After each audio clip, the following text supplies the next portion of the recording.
It is Thursday night again, and you know what that means. Another brand new episode of the Kicking Out podcast. Yes, we're back recording on Thursday this week. This is probably, I want to say maybe only a once a week thing. Should be. We'll be back next week on Wednesday, but the following week, Paul and I have to discuss since Dynamite's going to be on Friday in 2 weeks, not Wednesday. Yeah, we got to figure that out. It's going to be a late one, too. It's going to be a 10 o'clock start, I believe, because it's going to be after SmackDown on TNT.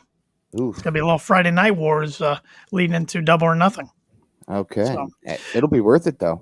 It will. It'll be exciting. It'll be a nice long holiday weekend, and it'll be jam-packed with All Elite Wrestling, so it'll be fun. Mm-hmm. I'm Tanner Lee, along with my co-host Paul Zartman. We got a action-packed broadcast for you tonight. Paul, let's kick off with some exciting news that AEW announced on Monday. Starting in July, back on the road. Can't wait. I'm excited for the next Indiana show, whether it be Indy, Fort Wayne, Evansville, wherever. I cannot wait to be back at a live show. Yeah, hard telling if that will be in 2021 or might be 2022, but just the fact that they're getting on the road again is very exciting. It kind of points towards normal returning. It does. And of course, full capacity at Double or Nothing at Daly's Place on the 30th. So that's going to be great. They kind of teased that last night again during Cody's promo. Yeah. And of course, if you follow the vlogs or anything that any of the guys do, they're constantly talking about the number of fans that are going to be back. Oh, sure. I mean, they've had a little over 1,000 for Blood and Guts last week, but to bump it up to 5,500, yeah, it's big time. It is. And I think the Jacksonville crowd might be getting a little stale of it. I mean, yes, that is a loyal fan base down there. That is AEW's home. It's great to have that home base going forward when you need it. But I don't think they'll have any problem selling out Double or Nothing because I think so many fans from other states and areas will come in for this event. Yeah, I saw something interesting that Wednesday afternoon there were still several hundred tickets available, but it looked pretty packed last night. I thought tickets go on sale Monday. Oh, I mean for this week's Dynamite. Oh, yeah. I think they've been having trouble selling Dynamite tickets lately. Yeah, and I mean, a lot of that is because there's only so many people that are allowed there, and sometimes, you don't want to go by yourself or you can't go by yourself, and nobody else really wants to go, or it may be too far of a drive. Mm-hmm. Yeah, and I mean, good for the Jacksonville people for taking advantage of this past year because they probably won't be back to Dailies for quite some time after they leave. But I also thought today, if they have any angles they want to do in an outdoor arena or something like the Stadium Stampede, which we'll get to tonight, they better do it in the next month.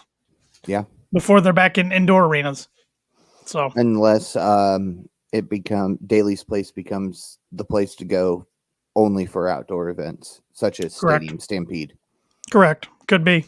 So we shall see. But that's exciting news. They're hitting the road July 7th in Miami, and then they're going to the Austin area, then Dallas. I believe I got those two correct. I might have flip-flopped the order of the Texas cities. And I think each of those venues holds about 5,000 or so. But hey, that's 5,000 people. Oh, it looks great on TV if you can fill it. Oh, absolutely. So it looks like a lot more and sound. I mean, indoor sound's always better than outdoor sounds. Outdoor sound goes up. Stadium sound goes up. Indoor it goes down. So it will be fun to follow, and I know we are both really looking forward to it. Let's recap some Being the Elite, shall we? Let's do it. Episode 255 took place this week, titled "They Should Have Put That on Dynamite." Opens up with Matt Jackson talking about Christopher Daniels and Frankie Kazarian and knowing them for a long time. He mentions how Daniels was royalty back in the day and everybody wanted to wrestle him. He also gave Kazarian his props.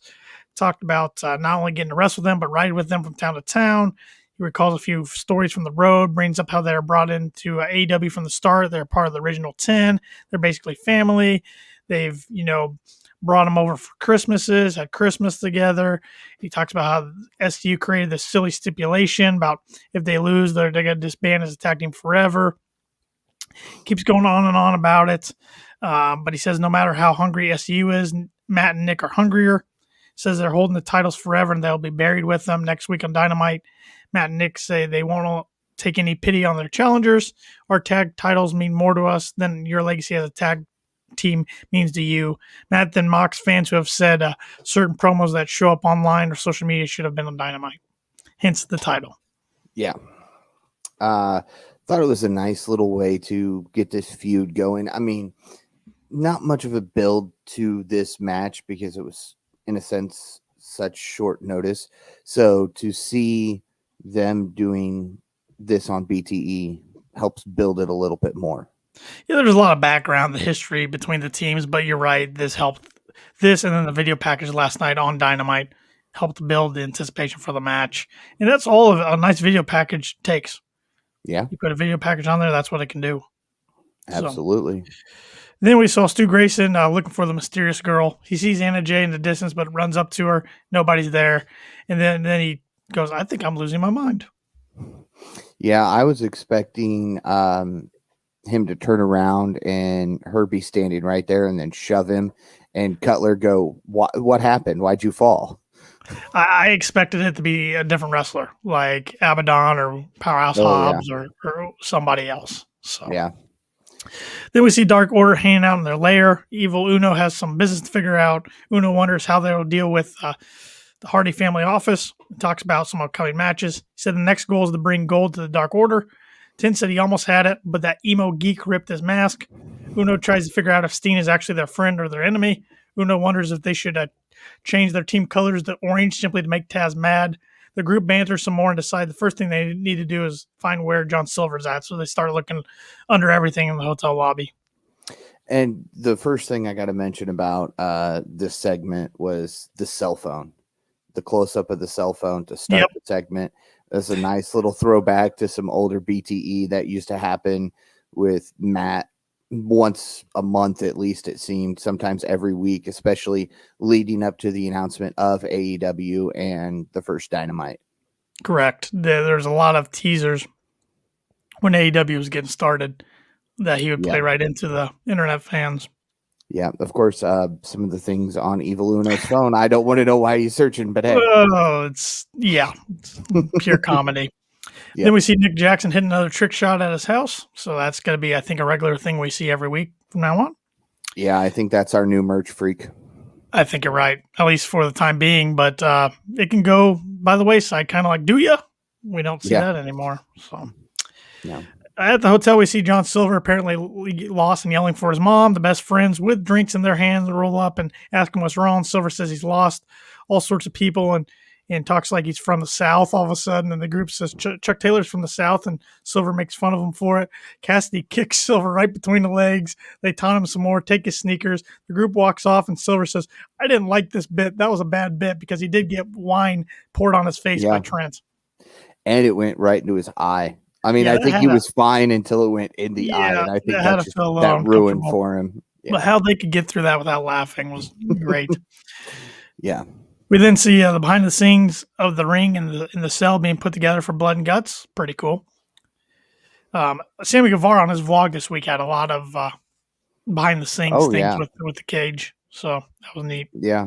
The one guy said, 2 or 3 days is where they were at this point to build that thing. And Chris Jericho talks about it a ton on this week's Talk is Jericho. He talks about taking the bump and everything. It was really good. He addresses the naysayers and the haters for his bump. Really good stuff. Really, really good stuff. And explains what it was made of, where it was, and everything. So I recommend going to listen to that if you haven't already. Just Jericho this week, no guest. So okay. Then we see backstage at Dynamite, Carl, Nick, and Doc making fun of Matt for his outfit because he's dressed in Hawaiian while they're all in biker gear. They tell him it's biker game day, not tropical vacation day. Nick says they're going to do a run-in, and Matt's going to look stupid. Yeah. No comment on this segment. Then we see from Brandon Cutler's camera view, we see Kenny Omega come out to the ring during the Young Bucks and Good Brothers attack on Kingston and Moxley. Omega gives Kingston the one winged angel, and Nick mocks the 3 count of Omega pinning Kingston. The group taunted Kingston and Moxley some more before heading off. That was interesting because we did see, in fact, there was nobody in the stands.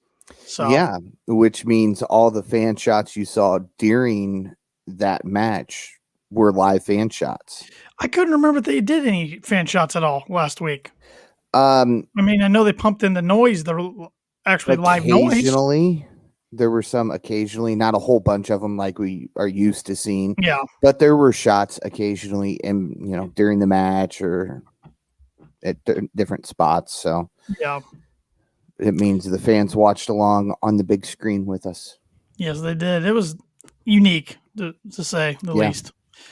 We didn't see pretty Peter Avalon having a drink and flirting with Maddie Rinkowski about her eyelashes. Leva Bates walks by and gives him a look. Avalon looks disappointed in himself. And then turns around and she's gone too. Yep. Everybody vanished. I'm glad you knew who that was because I had no clue who he was having drinks with. Yep. Okay. Yep. I wouldn't have known if I didn't find it online. So we didn't see Dark Order banner some more and then celebrate as they're reunited with Silver. Yeah. The Dark Order is back at 90%. Yep. Then see another trick shot by Nick Jackson. Then we close the show with Christopher Daniels talking to the camera about not being on Being the Elite, but he's still very much behind the scenes.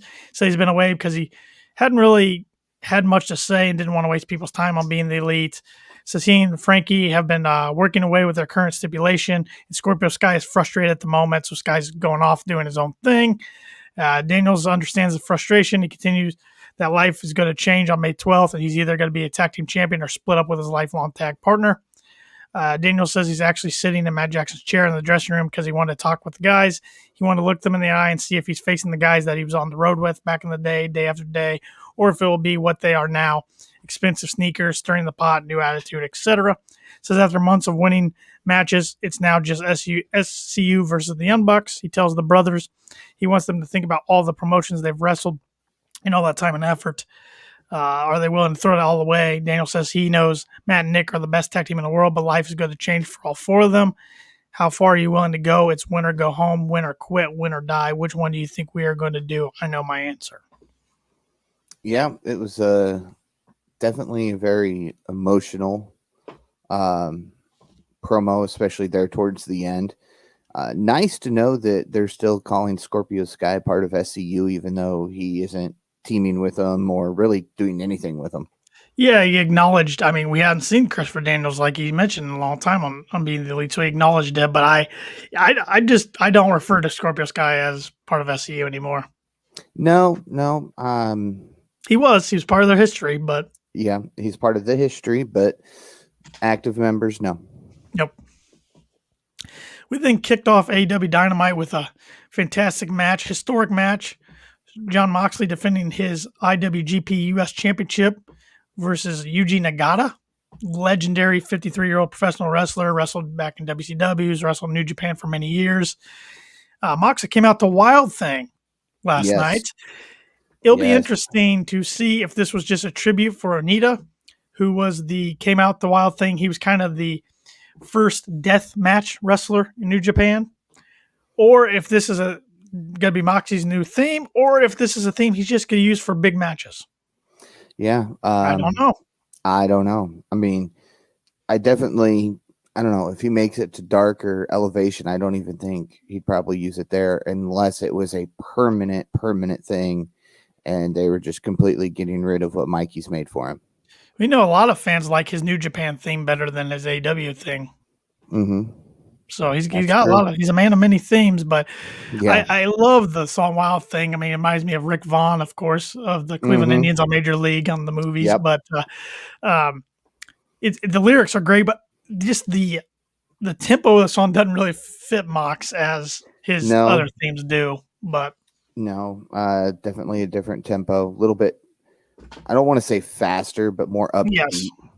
It'll be interesting to find out if it's his theme going forward. Whether it is or not, Tony Khan spent a lot of money on the rights for it, even if it was just for one night. Yeah. Leave it to So, Tony to spend that type of money. yeah, but very cool, very fitting tribute to Anita, like I said. This match was fun to watch, back and forth, a lot of big shots. Towards the end of the match, we saw Nagata looking for the arm break, and his eyes roll back.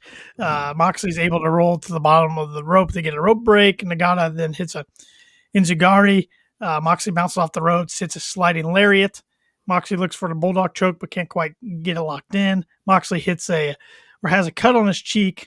More forearms by both wrestlers. Moxley hits some knees to the head and then hits a paradigm shift or a death driver, as they call it over in New Japan, for the 1-2-3. Loved the post match. Moxley calls in Narita to check on Nagata. Moxley raises up the title with Kingston by his side. He puts the title down, bows to Nagata, then gets down on the mat and gives a full bow to Nagata. Nagata returns the favor. They bump heads and get together. Moxley raises up Nagata's arm, and the crowd cheers both wrestlers. This is the type of reason that Jon Moxley came to AEW away from WWE for moments like this. Yeah. I mean, there were no moments like this when he was in WWE. And I mean, that's not a knock at the company or anything like that. That's just, there was no reason for a moment like that. Whereas now you're getting those type of reasons. You're getting those type of chances to have those moments. I mean, Jon Moxley's the guy who wants to wrestle all over the place. He wants to wrestle all kinds of people. And WWE, even though they might have a working partnership soon with MLW, besides that, they got nothing going on. And I don't think they ever really will, at least for the foreseeable future. So a really enjoyable match. I figured Moxley would retain. Man, he's held that title for a long time, since January of last year. Yeah. I don't know who's going to take it off of him. I don't know. I think they even commented that he's now the longest reigning champion. So, or that may have been reference to AEW's World Heavyweight Champion, but I heard that mentioned during the match. It was neat. I liked how they announced before the match that it was New Japan rules. So a few different New Japan rules are the 20-second count out instead of 10-second, 60-minute time limit. So I thought that was neat. I thought that was a nice touch, which it should be. It's the New Japan US Championship. Yeah. Now let's just hope that TK can continue to work with New Japan and get a bigger, wider selection of a working partnership with them. Yeah, because it sounded like this was going to be on New Japan programming over in the U.S. originally, and Tony Khan wanted to be on Dynamite. So they made it happen. Wanted to pay respect to a legend who got his start on TNT. Yep, absolutely. So just awesome all the way around. We then see backstage Ortiz, Hager, and Sammy Guevara talking to Alex Marvez. Santana and Chris Jericho are absent. Ortiz says Santana got arrested and detained because he used a fork in the match. He says the Inner Circle had the match, won, but a strange twist of fate at the end got the Pinnacle the win. Guevara and Hager want a rematch. Guevara says to give them a rematch or they will put the Pinnacle in their grave. Yeah, I was interested in this. I don't know why Santana wasn't there, why they went with this storyline. I do know why he wasn't there. He's sick. He's just sick, and it was a precaution. I read that on I think Dave Meltzer reported that. But I read it on WrestlingInc.com. Just precaution because of the pandemic. He was. I don't think it's COVID or anything, but he was sick, and they just didn't want to take a chance of bringing him in. So so they made up that the storyline. Yep. And I guess if you watch Sammy Guevara's vlog, at least he didn't do what Marco wanted him to do, because then we wouldn't have had Sammy either. Marco wanted him to use a gun. Yep. Leave it to Marco. Marco, man. Marco. We didn't see the American Nightmare Cody Rhodes heading out to the ring to make an announcement regarding he and Double or Nothing. He said it's fair to poke fun of things like the election, what to do to their national anthem, but he's always proud to be an American. He then mentions Anthony Ogogo, who runs down America every chance he gets, although he has a visa and makes those green dollars from America. Rhodes says it's his right to do that, though, because the argument is what makes us what we are. Anthony, you didn't come here to live the English dream. Rhodes brings up Ogogo punching him in the midsection. He talks more about America before bringing it back to wanting to face Ogogo at Double or Nothing. Rhodes says Ogogo will not be wrestling the American Nightmare. It'll be the American Dream for one night only. Please give me your thoughts about this, Paul, because I've seen mixed reactions all over the place. Some people loved it. Some people absolutely hated it. I'd say more people I've seen on Twitter and podcasts and everything hated it than liked it. I'm not a big fan of the country conflict, Me either. especially in today's society. Me either. But I love the fact that Cody gets to use the American dream. I think he's using this to try to get the rights to it because he has been trying to get the rights to it and gave up because I guess there was a lot of things, kind of roadblocks. But I believe if he can prove to use it for a sports and entertainment reason, then he has a better chance of getting it. I think that's why he's doing this. Yeah. And I mean, the promo overall was good, regardless of the fact that it's this country versus country, good, evil type thing. I could have done without that, but I love when Cody gets out there and cuts an emotional promo. It's nice to see, and it's shades of his dad through and through. It was very passionate. I mean, Cody's always passionate. I liked the bit he brought up about he and Brandy having a mixed racial baby girl soon. He choked up, he got emotional. I mean, we'll make our predictions in 2 weeks for Double or Nothing, but man, I just have a tough time believing that Cody's got to lose wrestling as the American Dream one night. If he wouldn't have put that stipulation in there, I think he puts over the younger guy, which I think makes more sense for business to put over to the younger guy in his first big match. Yeah, but you can get the guy over without having him win too. You're right, but I mean, it's just the wrestling world likes to crap on Cody Rhodes more than anybody. Oh yeah, because they just feel that he's living off Daddy's name. Well, he's the Triple H of AEW, is what they're saying. He puts himself over every chance he gets. But really, in my opinion, that's not necessarily the case. I mean, if that was the case, he'd still be the TNT champion. He would have booked himself to win the AEW World Heavyweight title. He wouldn't have given the stipulation of, if I lose, I never get a challenge for that belt again. Yeah. Those are things Triple H wouldn't have done. Yeah, it's more, I think, and I agree with you on the AEW World Heavyweight title case. It's more of, I think, being the first TNT champion, then winning it back after only being gone 5 weeks or whatever it was from Brody Lee.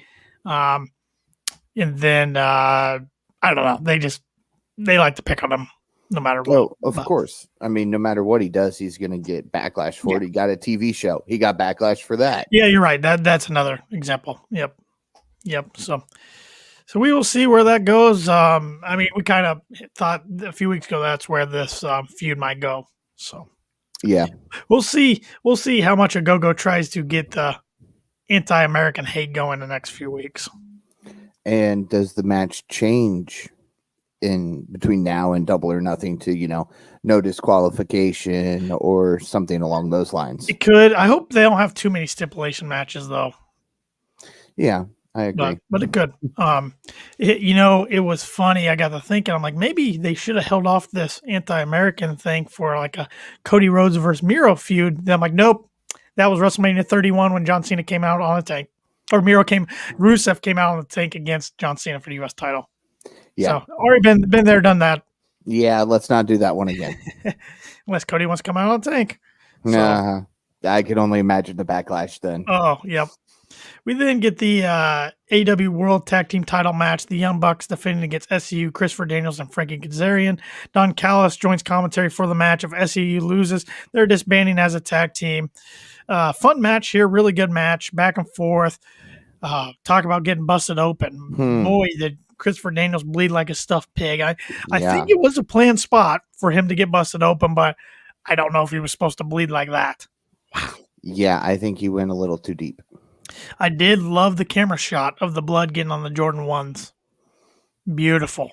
Oh, yeah. Beautiful. And the Bucks even had white shoelaces, which those usually don't come with white shoelaces. Made it even better. Yep, and that was kind of the giveaway that it was a planned spot because, I mean, why would you randomly change out your shoestrings? The story of this match was kind of like, busting Daniels open, took him out of the match, and Frankie was 1-on-2 for the most time. Frankie was on fire at one point, hit the Styles Clash, which I'm going to have to go back and watch this match, see if there's any other little notions to things in the past, because Frankie fake joined the Bullet Club for a little bit years ago, and him and AJ Styles kind of got into it. That's why I think he used the Styles Clash last night. I'm sure there's other tips to the cap from things in the past that happened during that match that I just didn't pick up on.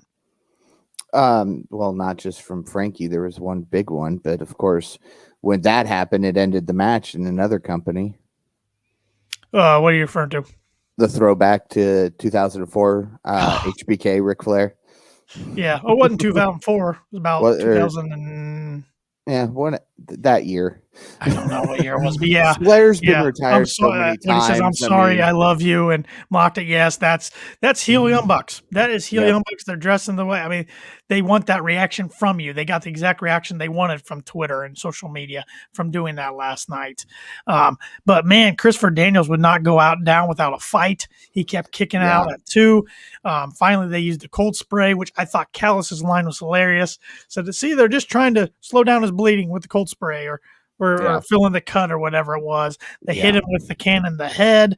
The referee was distracted when Daniels got sprayed with this cold spray and then hit in the head. But Daniels kicked out of that. Then Matt and Nick hit the BT trigger. Kazarian tried to run in from the stage, but he couldn't make it in time. Yeah, it was a solid match from start to finish. I mean, sad to see it end for SCU, but I think CD's ready to move to the backstage coaching segment more than be in ring, and this was that opportunity for him to do it. I think Frankie's got some left in the tank, but I was frustrated post-match. They just didn't even give SCU the time of day to embrace. And cut right to the back where they said, "Oh, something's going backstage. We got to have the cameras catch up." We see Eddie Kingston and John Moxley go in the Elite's dressing room and destroy the place. Then after commercial, we see just a quick snippet of Kazarian and Daniels hugging for the last time as a tag team. Why couldn't they show that originally after they come from the break? Show what happened in the locker room. I just feel like this is a tag team that's been together for 10 years. They were together in TNA, then Ring of Honor, while Daniels won the Ring of Honor championship, and then AEW. And I just feel like it wasn't a proper send-off. It rubbed me the wrong way. I was really disappointed that the company didn't give them more focus.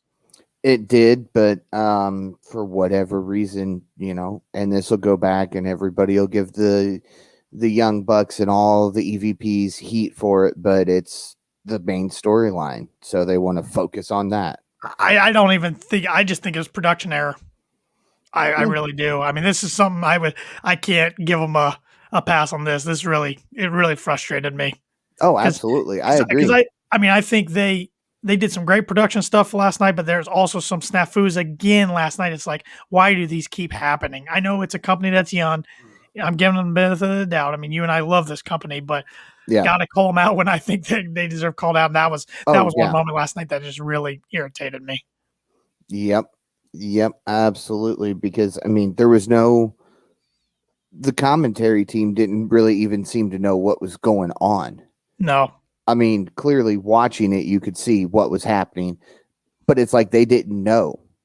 Which again points to the production error of we're supposed to show this when we come back, but somebody flipped the switch. This whole show last night felt like they were just packing in as much as they could, because it's kind of like they wanted a viewer to be able to watch this, then know what's going to happen at Double or Nothing, even if they miss the next 2 weeks. Does that kind of make sense? Yes, trying to ride the coattails off of Blood and Guts. Yeah, it was kind of like we're going to jam pack everything, and it was. I mean, it was solid show, but there was some hiccups. Well, yeah. Backstage, Dasha Gonzalez talking with Christian Cage about his issues with Taz. Cage brings up Taz's critique of his matches in the ring. Cage says Taz was once a bad man, but he's not going to step through the ropes now. Cage says next week Taz can send any member for him for Double or Nothing. Cage says there'll be a casino battle royale, and he's in it. Matt Sydal shows up.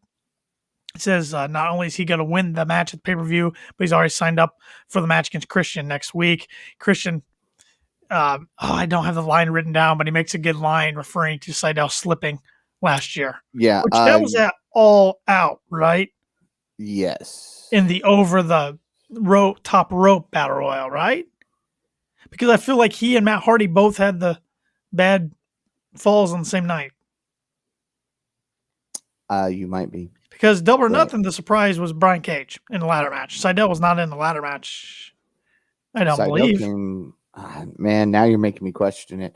I don't know, but it was. You think everything's gonna fall out of place, or something along those lines was Christian's line. Yes. But yeah, I don't think it was Double or Nothing that he was there. Go ahead and Google it if you can. Yeah, I will. I'll keep rolling along. I'm interested now because I might be remembering it completely wrong. But interesting note about Matt Sydal and Christian Cage, they've never faced one-on-one. Even when they were in WWE, Christian and Matt and Evan Bourne, they were in 3-man tag, 4-man tags against each other and things like that, battle royals, yada yada, but in some house shows, but never one-on-one. So it was a Double or Nothing because it was in the Casino Battle Royale. Okay, I was wrong. I thought it was the over the top, because that's the one at All Out where Lance Archer won, but Eddie Kingston was never thrown over the top rope. So, but here, I see now I'm confused because I've got one that says Matt Sydal apologizes for his AEW botch debut in the Casino Battle Royal, but then there's a video from YouTube that says Matt Sydal botched debut at AEW All Out. So, I would think it's the video. It was All Out because there's another essentially sports.com has one from there we go. I remember 7th. It correctly. Cool. We then got the number one contenders match, or the AEW World Title Eliminator match they're calling it, between Orange Cassidy and Pac. Talk about an interesting match here. A lot of back and forth, a lot of physicality. Of course, the big takeaway from this match was they had to call an audible. This match was it's reported that it was supposed to go to a 20-minute time draw. But they had to call an audible, and it was only 13 minutes long because Orange Cassidy got hurt for real. Can't tell if he got hurt on the kick to the head or the Liger Bomb following it. The Liger Bomb sure was nasty looking. It's where a lot of people think he got hurt. But if you watch the kick to the head, Orange either did a heck of a job selling or he was out cold. Yeah, definitely not the way it was supposed to go. No. At least it's nice that we still get that overall outcome. You know, they didn't say, well, he's knocked out. Pac, you're winning. Yeah, because after that Liger Bomb, the ref went over and checked on him because he kept trying to get up and he couldn't really get up. So then Don Callis came out and tells Pac to hurry up and get this thing over with so Omega knows who he's facing. Then Omega came from behind, hit Pac with the title, and Aubrey Edwards' attention was on Callis. And then Edwards counted both men out at 10. And then post-match, Callis says they don't have a winner. That means Omega has the night off. Omega feels like they should go on a road trip, get the Kawasaki or did you call it Kawasaki or the Harley and the, I don't know, some other kind of, I think it was Kawasaki. And get a road trip going. He calls Omega, or he calls Orange and Pac both a bunch of losers. Neither deserve a title shot. But Tony Schiavone comes out stage and says he's just been informed it'll be Pac and Orange Cassidy in a 3-way with Omega at Double or Nothing. Omega and Callis freak out. Yeah, and then Kenny makes the line about running back to Ontario. Yep. So it's the first triple threat title match we've seen in AEW. So, yes. I know WWE does a lot of triple threats. I personally prefer one-on-one more than triple threat, but this match is going to rule. This match is going to be awesome. I think this was TK kind of listening to the fans. Because half the fans want Cassidy in there facing Omega, half of them want Pac, and you make everybody happy this way. Yep, 2 different storylines into one match. Yep. So we then see the Young Bucks and the Good Brothers. They're seeing their dressing rooms destroyed. Doc Gallows says he knows it was Moxley and Kingston.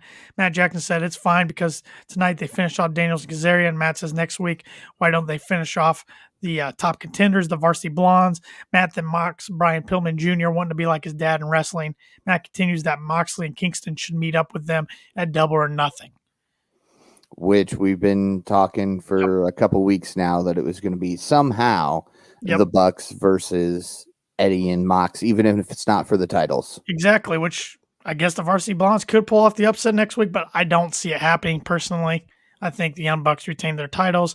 I hope for the Varsity Blondes' sake it doesn't end up happening what happens doesn't end up being like what has happened to some other teams in the past that faced the Young Bucks. Private Party got that big win, and then they kind of drifted back. Top Flight, now one of them is hurt now, but back in November, they didn't really get the push after that. Hopefully for the Varsity Blondes, if they do lose, they don't fall too far in the rankings and can continue to get pushed. Absolutely. And I mean, if nothing else, they are dominating Dark and Elevation. Yes, that's why they're number one in the rankings, because some people, but Dark and Elevation wins don't matter that much. Well, yes, they do, because the company has said they do, and wins and losses matter. So they've stated that. Yeah. So I don't want to hear, no, they. So that's how Britt Baker got to be number one. That's my internet fan trolling voice from now on in this podcast. So it makes me think of the old BTE bits where you had the off-camera voices. It does, doesn't it? Hands pointing. It kind of does. You can't do that. It kind of does. Backstage, we then saw Alex Marvez asking Hangman Page about his loss to Brian Cage and his drop in the rankings from 1 to 5. Page says it was bound to happen to lose a match, but took 3 guys, a big powerbomb to take him down. Page says he thinks it wasn't so much as Brian Cage that beat him. It was more like Taz won. He doesn't think a guy like Cage would actually be happy with a win like that and actually wants to earn a spot. Cage offers up the match happening at Double or Nothing. I feel like this was all thrown together kind of, because I think there was a plan for Ricky Starks, and Ricky Starks reportedly has a broken neck and he'll be out 3 weeks. I'm no doctor though, but I got to think a broken freaking neck, as Kurt Angle would say, you would be out for a lot longer than 3 months. I mean, it could be, I guess, like a fracture of some sort or something, like a hairline fracture, but I mean, prayers to Ricky Starks. I hope he recovers. I think he's got one of the brightest futures in the company. But please take your time, because a neck injury is nothing to mess around with. Absolutely. If you come back too quick, you could end your career very quickly. I mean, it took Edge almost 10 years to recover from one. Of course, mind you, his was multiple that he ignored. Very similar situation with Daniel Bryan. Just listen to JR in this one, Ricky Starks, and take your time. Your company needs you, but only when you're healthy. Yes. We then see the Pinnacle coming out for their coronation, as they're calling it. The stable's all dressed up, and they come out to the ring with some women by their side, which I can only presume are some Jaguar cheerleaders. They're also the sweepers for Kenny. Yeah, so I think they're part of the Jaguars franchise. MJF's in a pink suit with a crown on his head. He starts with the mic in his hand as the crowd boos. MJF says now that he's the demo god and the greatest of all time, he wants everyone to bow to the group. MJF brings up the ratings and said they did well in Canada, likely due to them having a Canadian hero in their group, Sean Spears. MJF says the Inner Circle is down 2 guys with Santana and Jericho out, and is confused as why they would want the rematch. He asks the crowd if they want to see a rematch. The crowd does. MJF says no. Totally takes over and cuts like the promo of his life. He was in the zone. Says the Pinnacle took everything an Inner Circle could give, but at the end, the Inner Circle was shaking their hands to stop the match. He then reveals a present he gave to the group, a very expensive watch. Inner Circle shows up honking a vehicle. And MJF's like, what's going on? I'm like, oh, great. Here we go with another honking vehicle spot like we saw with the Elite and Kingston and Moxley a few weeks ago. But out comes Sammy Guevara and Hager and Ortiz and this little bit of the bubblies on the side of this cart. Guevara seems to be manning the hose at the top of the vehicle. MJF tells them they are done with the group. He talked to his lawyers and they're done. Then Jericho climbs up with Arm and Cass and again asks if they can get a rematch, yes or no. MJF says no. Jericho says, okay, then. And it has Sammy spray down the group with a little bit of the bubbly. The Pinnacle's flopping around as the group's getting hosed down by Sammy. MJF's mad and says, now if they want a match, how about Double or Nothing? Stadium Stampede. MJF says if the Inner Circle loses, however, then they will have to break up forever. Jericho looks on as he ponders that offer but doesn't end up saying anything. MJF says take it or leave it. So I'm guessing we're going to get an official answer from the Inner Circle next week. Yeah, I'm torn on this segment from start to finish. I mean, my biggest gripe with it? What's that? Another botched camera. I saw Jericho kneeling down in the back and peeking his head out. right Yeah, away. I'm like, oh, Jericho's back there. Yeah, see, I saw that, but I was like, okay, maybe it's not Jericho. Maybe it's, maybe it's a crewman. No, Something. I don't know. Maybe it's the guy making sure the hose is connected. I was trying to give him the benefit of the doubt on this one. it's just like when Cody was in the RV. Yeah. It's like, how do you Are you not that looking slip? through the lens? Yeah, I mean, you guys got to practice this stuff. But besides that, I didn't mind it. I know this has been recreated a couple times. You had the original Beer Bash in the Attitude Era, then you had Milkamania. But here's my thing: AEW has tons of young viewers.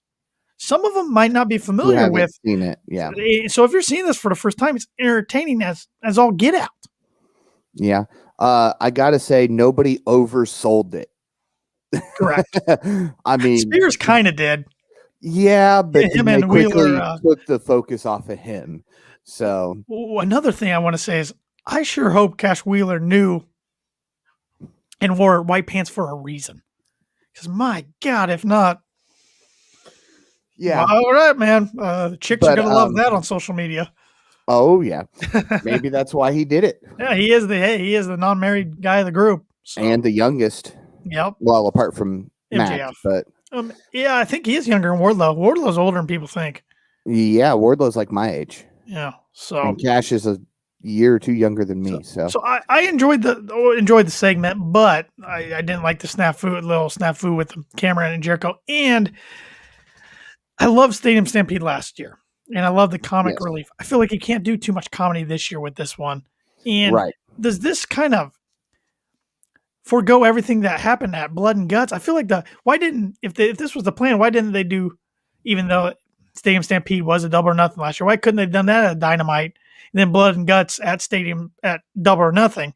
Even though I guess the ring's set up and the analytics and everything, or logistics, but I don't know. I feel like Blood and Guts is where the feud should end, not really start. Yeah, I agree. But I don't know. I don't know. Like I said, I was torn on this segment from the start. Love Tully's promo. I think that's one of the, like you said, the promo of his life. It was awesome. I've never heard him cut that good of a promo. He was so passionate. Oh man, yes he was. But I don't know. When the cart came out and Sammy was standing on top of it, my first thought was, "Hey, Sammy, last year you got hit by that thing." Yep. But I just feel like they've missed a opportunity here a little bit where they could have got some off matches. Sammy versus Spears, MJF versus Jericho again, which I think that should have happened at Double or Nothing instead of this 5-on-5. Hager versus Wardlow again. Proud and Powerful versus FTR, and maybe we do get these down the road. But I'm like, if this is the end of the feud at Double or Nothing and the Pinnacle wins and the Inner Circle has to break up, then they missed a chance to do so many of these other great matches. But it is Chris Jericho. So if they lose, Jericho will say, sure, the Inner Circle is over, but now we're this. So, well, Fozzy goes on tour from July 14th through September. Yeah. Let that sink in. But AEW goes back on the road on July 7th. And got to think Jericho wants to be there. How close are the shows running together? Can Jericho leave the tour from Fozzy and make it to AEW? And I like the Inner Circle, but 2 years ago, I think if they break up, it's a fresh start for all the guys. Oh, yeah. I honestly think the Inner Circle is holding Sammy Guevara back a little bit. It's time for him to spread his wings. Santana and Ortiz, they're talented enough. They can get right in the tag team title hunt. Hager, I don't know what he does, but they can find a place for him somewhere. And then Jericho can come back as the big baby face. Maybe he finally gets a rematch against Omega. Well, it wouldn't be a rematch against Omega. They never fought for the title, but gets his rematch for the title, which he never got. Nobody really gets rematches. No, they don't. But I'm just saying I would like to see a babyface Jericho trying to go for the title one more time. Yeah. There's a lot of ways. We'll see. If our predictions are in 2 weeks, but if I had to pick right now on May 13th, I would say the Pinnacle wins. I would agree with you. But I want to see Sammy in that TNT with that TNT title around his waist. I've wanted to see it. I still want to see it. Yep. Maybe one day. Yep, we'll see where it goes. But AEW is also good at getting you to think one thing's going to happen and then the opposite happens. So yeah, but I will say, as for Hager, what would he do?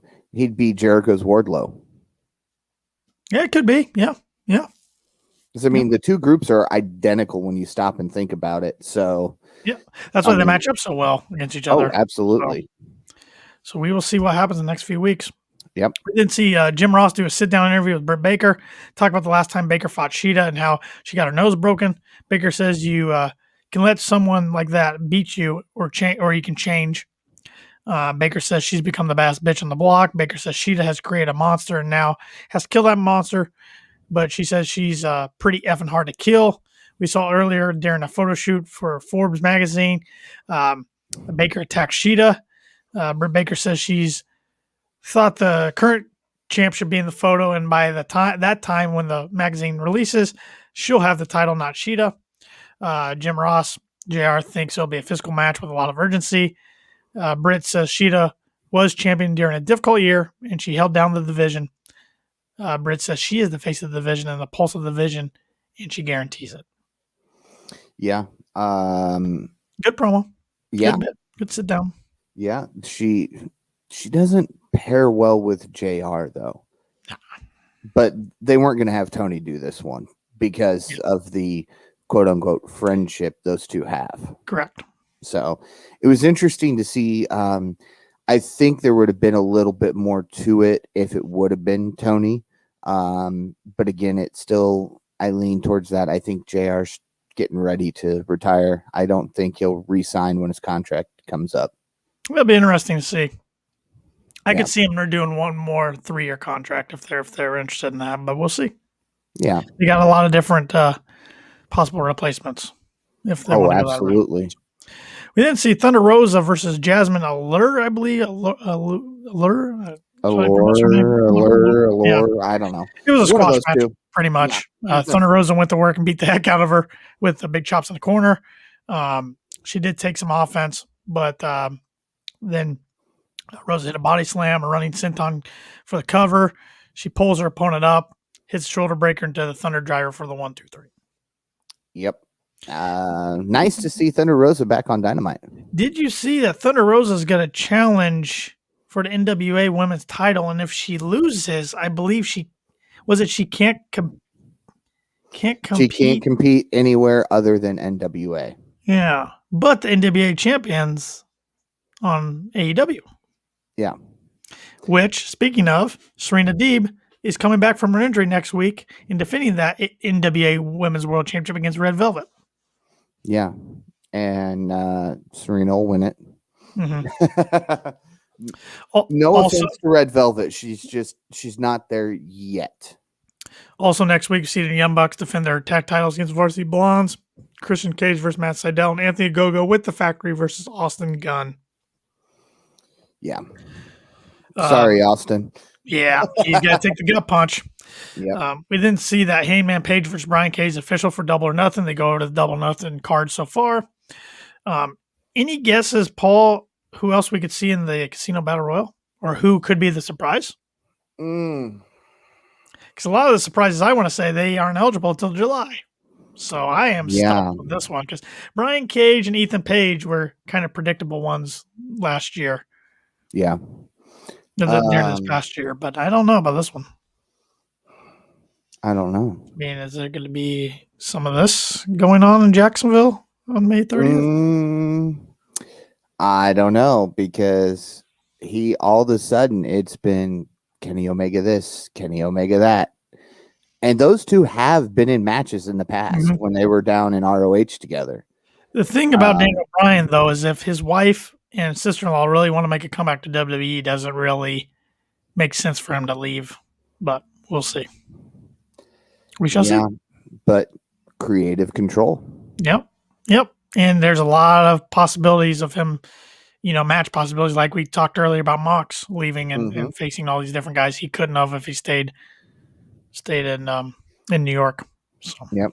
And I won't go the typical CM Punk mark and go, CM Punk's going to enter. Because I've already started seeing it again. He'll either be a double or nothing or all every out. couple And months. I'm like, Every couple months. Yeah.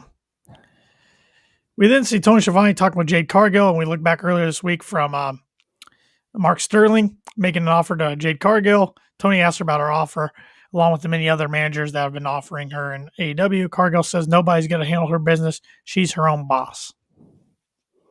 There you go. Yeah. Same pretty much promo from Jade Cargill, but it works for her. So it does, and it keeps her in the spotlight. Yep. So people are still talking about her, and that's all that matters. We then see a Darby Allin video package. Says he doesn't have time to think about Ethan Page and Scorpio Sky's attack last week. He ended up going to Seattle, his hometown, and going back to his old skate park. He enjoys going back to see where he came from. Allin says Miro came here and talked about breaking glass ceilings, but what has he really done since he got here? Allin says he doesn't buy what Miro's selling. He continues that he knows who he is, but does Miro know who he is? Miro can say whatever he wants about Allin, but he will never have to admit Allin's one of the toughest men he's ever stepped in the ring with. Also says that all Miro's doing is playing video games and the best man in the wedding. Yeah. Yeah. Good promo. Darby always has good promos, though. He makes good videos. Yep. We then get the main event, the TNT Championship, Darby Allin defending with Sting against Miro. Miro came out of the gate, was just beating the living tar out of Darby. Even before the bell rang, I saw people complaining, well, why isn't Sting helping Miro or helping Darby against Miro? Well, here's my philosophy. Sting is out there to make sure other outside interference doesn't come in. But as far as Darby's opponent and him, that's on Darby. Yep. Darby's got to handle his business. If he were to interfere and to help, then he's just, guilty of doing the same thing he's out there to try to prevent from happening. He's just out there to make sure it's a fair fight. Yep. So, and that's what Sting needs to do. Yep. We saw, like I said, Miro just dominating Allin for most of the match. Allin was able to battle back on the floor with a shotgun drop, a crazy cannonball dive. I've seen him and Ray Phoenix do some crazy tope suicidas and cannonballs, but this one might have been the craziest one. I mean, he bounced off Miro. That guy was going 110 miles per hour. I mean, if Phoenix saw that, Phoenix was like, wait till I top that and go 10 rows into the stands. Yeah. But we see he goes for the coffin drop, but he gets caught in midair. Miro sends him flying with a release German suplex. Scorpio Sky and Ethan Page take down Sting on the outside. Back in the ring, Miro hits a gut wrench suplex, looks for another, but Allin flips out of it and locks in a sleeper hold, keeping it locked in even on the floor. Miro tries to get the title, but the ref takes it away. I love that. I thought Paul Turner did awesome taking that away. Yes. Miro finally just drives Allin hard into the side of the stage. That looked really nasty. They showed the replay 2 or 3 different times. They both make their way into the ring. Sting is back on his feet after getting attacked. Miro's working over Darby's arm and shoulder with big elbow shots, then just throws Allin into the second turnbuckle. Miro slams Allin into the ropes and smiles. Darby's able to hit a chop block, then an over-the-top stunner and into an inside cradle for a 2 count. Allin hits another over-the-top stunner and then puts Miro down, hits the coffin drop, and Miro catches him with a waist lock, released German suplex, and Darby lands on his feet. Darby rolls up for 2. Darby hits a code red, another 2 count. But Miro then suddenly gets in, game over. Darby fades. It's Miro time. It's Miro day. The Miro era has begun as Miro is the new TNT champion. Post-match, Sting has to deal with Sky and Page again. Miro smiles and talks trash to the camera as Darby's passed out. Lance Archer's music hits. He runs out the stage, yells at Miro, but Jake Roberts keeps him back as the show comes to a close. Yeah, one of my favorite matches so far with Miro. Not that he's been in many, but he's undefeated in singles competition. Yep. The one thing I got to say is it was nice, his first 1 or 2 singles matches, Miro crush, and he did away with saying that this time. It was like, dude, you're still in Rusev mode. Get out of that. I love the TNT title on his trunks. Thought that was awesome. Total heelish move. The great spot, and this was, I ripped on the production and the camera's work earlier, but this was awesome. When Darby looks at Sting and just looks like almost like a father looks to their son or a son looks to their father, like what to do. I knew what you meant. Sting puts out and gives him a fist, kind of like they both knew what was coming. And Sting, in my head, Sting's saying, well, bud, sometimes you win some, sometimes you lose some. Give it all you got one more time. And they knew what was coming. They knew or Miro was going to squash him. But I thought that was just a really cool moment. That like hit me in the feels right there. Yeah, absolutely. And post show, Darby did cut a promo, and he was pretty emotional during that promo. If you haven't seen it, I retweeted it on my Twitter. Yep, we retweeted on our Kicking Out podcast. Yep. Okay. I wasn't sure if you had done that for the Kicking Out. I saw it and happened to retweet it myself. Yep. But yeah, maybe one day he'll be back in the title picture. But right now, he doesn't need it. He's outgrown the need for that title. It's time for him and Sting to face Scorpio and Ethan Page, and it looks like Miro versus Lance Archer will probably happen for a TNT title, Double or Nothing. With Jazz, got to be a fun match. So. Yeah, but too quick. It sure made it look like that's what's going to happen, though. But if they don't do that, then who's Archer face, if anybody, Double or Nothing? Why is he been coming out to help Sting and Darby? So I agree, though. I understand the too quick thing. I mean, they got 2 weeks to build it up, but I think that's the match we're going to get. Yeah, but that means another loss for Archer. I know it, but I don't want to see Miro drop again. I want to see Miro go on a long title run with this thing. Exactly, which is why I think it's too quick to have him face Archer. Yeah. No, I'm not disagreeing, but I think that's the direction they're going. Maybe. I do have one more thought about this main event, and then we can move on to start closing the show. But with the Orange Cassidy Pac match only going 13 minutes, supposed to go 20, that was 7 minutes. I think they used 7 more minutes for this match. I think this match was supposed to be Brock Lesnar versus John Cena. Like Miro was supposed to just absolutely dominate Darby, and they called an audible. That's my personal opinion. I'm not sure. Oh, I agree, because that was my thought going into this. It's another Lesnar Cena where ding, ding, ding, boom, boom, boom, boom, boom, 5 minutes, it's over. Yeah. But I think, if that's the case, if Pac and Orange Cassidy was really supposed to go 20 minutes and only went 13, I think that changes the time for everything. So yes, it does. They darn near ran out of time last night when Lance came out. I thought they're going to go over by a minute or two. Yeah.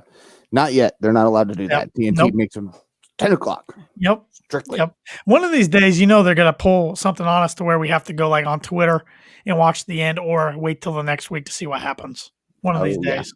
It's going to happen.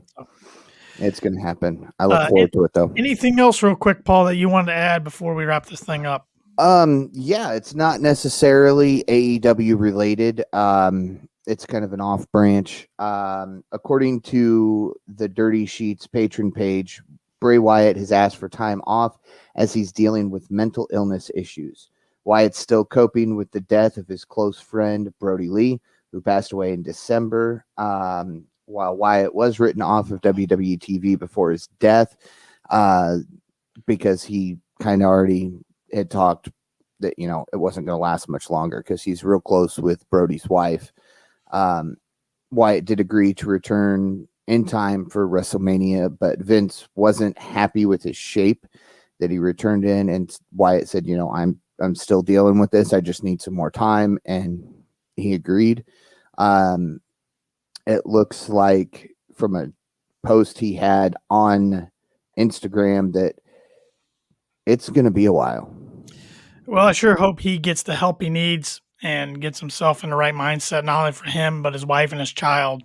So, that's nothing to mess around with. Yeah. He said, vaguely speaking, he said, and mental health is at an all-time decline.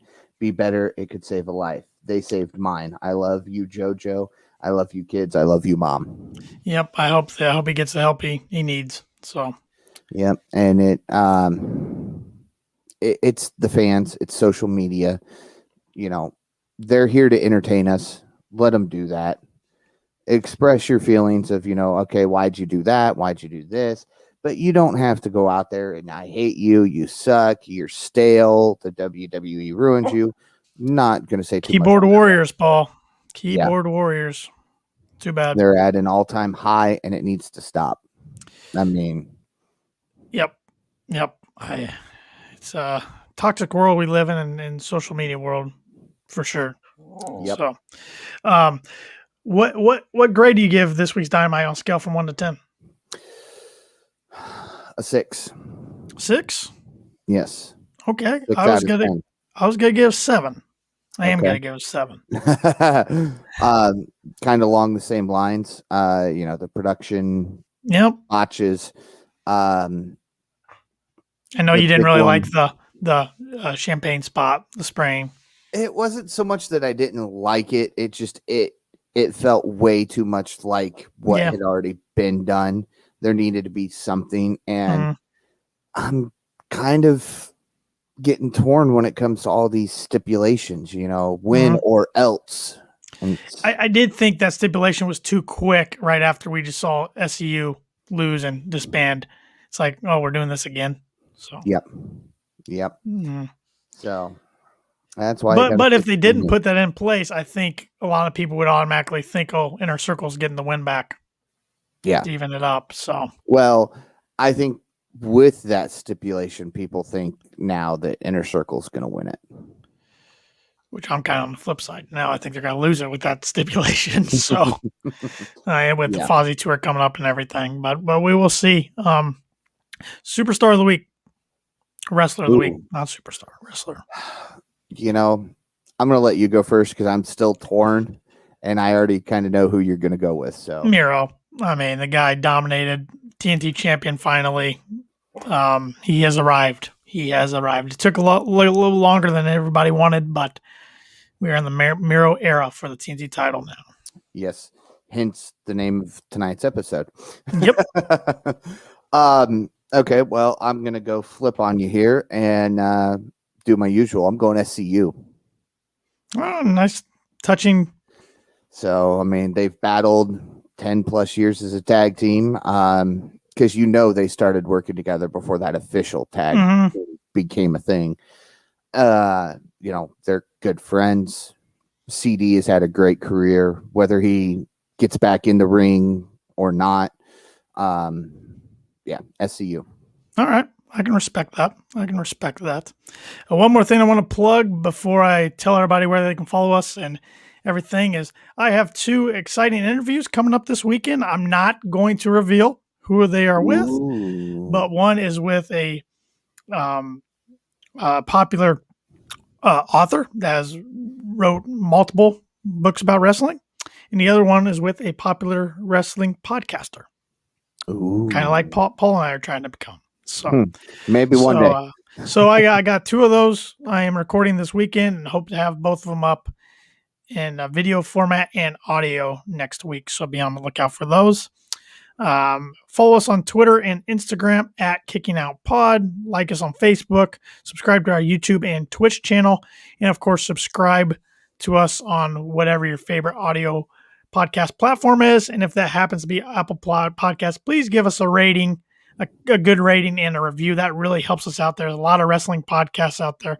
A lot of AEW podcasts are starting to grow to become a lot of AEW podcasts. We are fans just like you guys doing this for you guys, and we really enjoy it. But we would like you to let your friends know about it, let your family, let other wrestling fans know, get the word out, help us spread this so we can really and continue to enjoy doing this and interact with you all more. We love to do that. So please interact with us on social media. You can follow me on Twitter and Instagram at TannerLee92, and Paul's handle on those is at PaulZartman921. So anything else, Paul? If not, I will let you wrap it up. That's all I've got for this week. For Tanner Lee, I'm Paul Zartman. Join us again next week as we kick out another podcast.